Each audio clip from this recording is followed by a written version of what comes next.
श्रीनिवासयति श्रेष्ठदयापात्रं गुणान्वितः कौशिको अनन्तरङ्गार्यः चिरं विजयतां भुवि।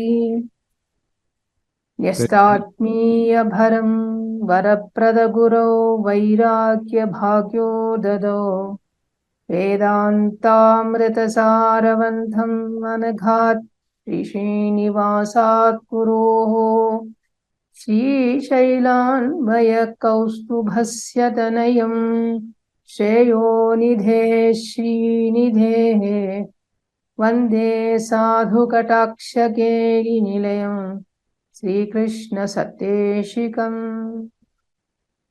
श्रीनारायणयोगीन्द्रवरदार्यकृपाश्रयं रङ्गेशपादविनतं श्रीनिवासमुनिं भजे।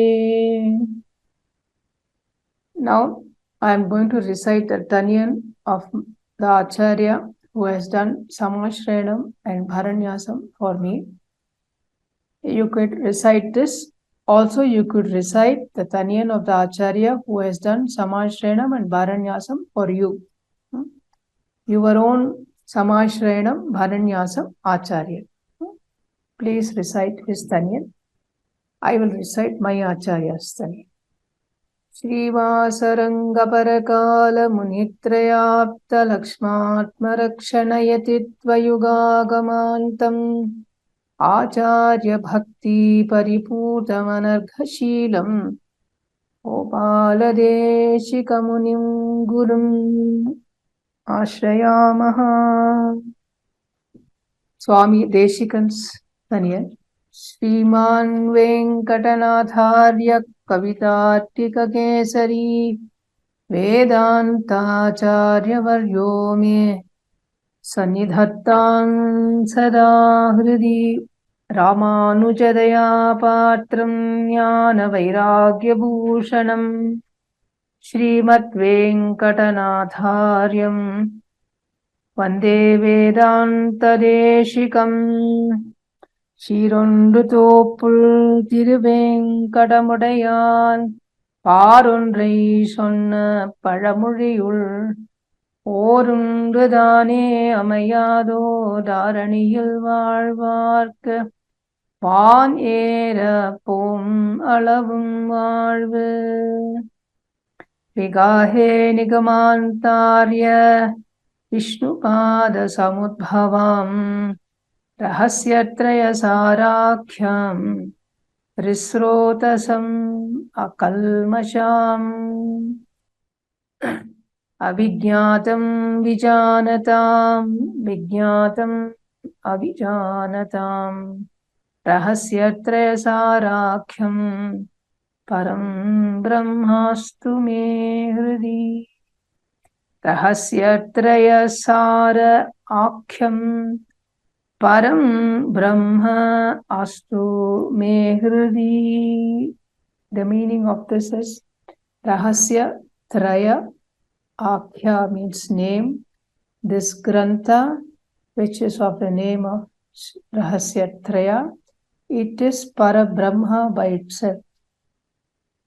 Rahasya Traya Sarakhyam, Rahasya Traya Sara, this Grantha is Param Brahma, is Param Brahma himself.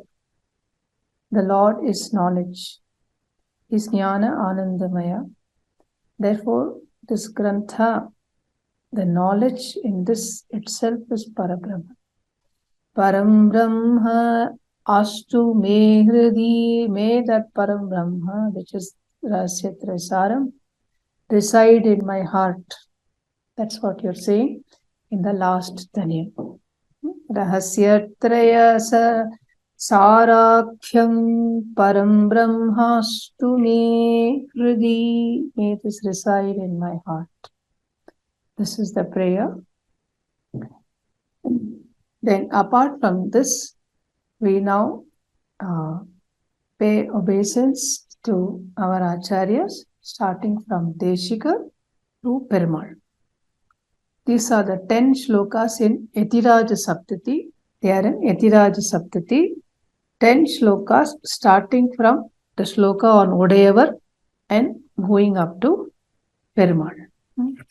Pranamam Lakshmana Munihi Pratigrinhatu Mamakam Prasadhayati Yatsuktihi Swadhina Patikam Shrutim. This is whatever Ramanuja. Dayanighnam Yatindrasya Deshikam Purnamashraye Ena Vishwasrijo Vishnu Apuryatamanurathah.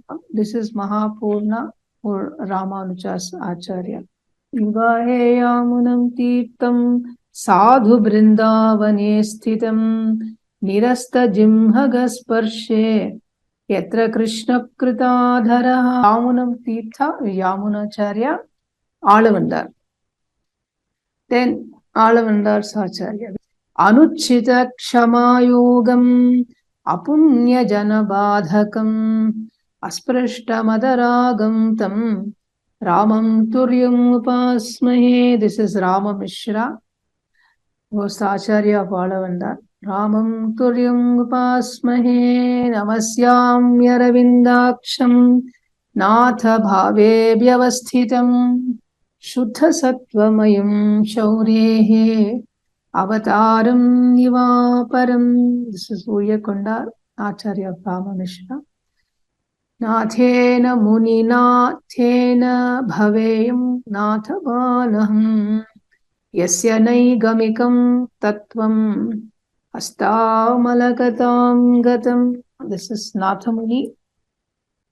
Yasya Sarasvatasroto Pakula Modavasitam Shrutinam Vishramayalam Shatharim Tamupasmahe. Shathari or Namalvar. Vande Vaikuntha Senanyam Devam Sutravati Sakham Yadvetra Shikharaspande Vishwametat Pyavasthitam. Vishwaksena. Sahadharmacharim Shaurehe Sanmantrita Jagathitam Anugrahamayim Mande Nityamagyata Nigraha. This is Tayar. Kamapyadyam Gurum Bande Kamala Grihamedhinam Pravakta Chandasam Vakta Pancharatrasya Yaswayam. This is our 11th Perumal. Gurubhyaha Tadgurubhyascha Namo Vakamadhimahe Vrinimahe cha Tatradyo Dampati Jagadampati. This is the first shloka of the first chapter, which is called Guru Parampara Sara. Bhagavattha prathitam anagham acharya santatim vande manasi mama yat prasadat vasati rahasyatrayasya saroyam. This is the first shloka of the next chapter called Upodghata. This is said to be the first chapter in Rahasyatra Sara. Guru Parampara Sara is included with Rahasyatra Sara. These are all the shlokas we have to chant with great devotion. We have to repeatedly chant these. This is what is going to help us understand this very, very invaluable work of Swami Vedanta Deshika.